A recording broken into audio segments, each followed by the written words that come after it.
Ambienti në Serbi nuk është as pak i mirë para ndeshjes me Shqipërinë. Ashtu siç e kemi thënë edhe më parë, Serbia rrezikon një përjashtim të madh nëse do të përsëritet një skandal në ndeshjen me Shqipërinë.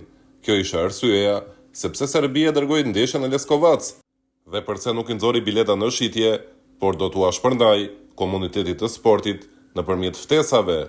Ky ishte një lajm i publikuar disa ditë më parë prej nesh dhe i pranuar tani zyrtarisht nga presidenti i Federatës Serbe të futbollit, Dragan Dzajic. Dzajic ka thënë se Serbia do të përjashtohet për shumë kohë nëse ndodhi skandal në ndeshjen me Shqipërinë, si ndodhi në Beograd në vitin 2014. Ne kemi bërë gjithçka dhe po përpiqemi që të parandalojmë diçka të tillë që të ndodhë përsëri. E kemi marrë shumë seriozisht. Do të ishte katastrofë nëse ndodhte prapë. Mendoj se do të përjashtoheshim nga futbolli për shumë kohë. Prandaj e kemi dërguar ndeshjen në Leskovac dhe zvogëluam kapacitetin e stadiumit. Kjo është një situatë e jashtëzakonshme për ne, tha presidenti i Federatës Serbe të futbollit.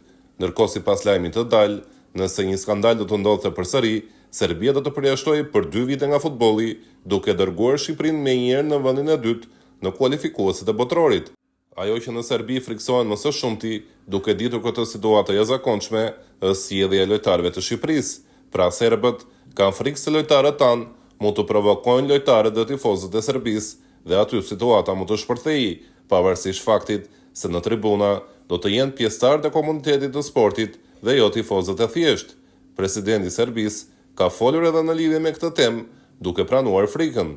Nuk e besoj se lojtarët e Shqipërisë do të provokojnë. Gjithsesi, edhe ne kemi shumë eksperiencë. Besoj se do të përgjigjemi me profesionalizëm nëse ndodhin gjëra të tilla.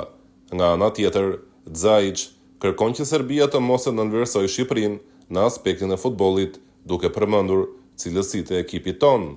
Shqiptarët janë të mirë, pavarësisht se çfarë mendojnë këtu për ta.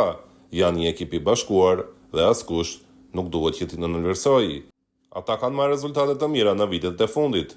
Kanë lojtarë shumë të mirë, e përfaqësojnë mirë vendin e tyre dhe unë e di se lojtarët e Shqipërisë do të bëjnë gjithçka këtu për të bërë vendin e tyre krenar, dhe ne duhet jemi gati për këtë që t'ju përgjigjemi ashtu siç duhet.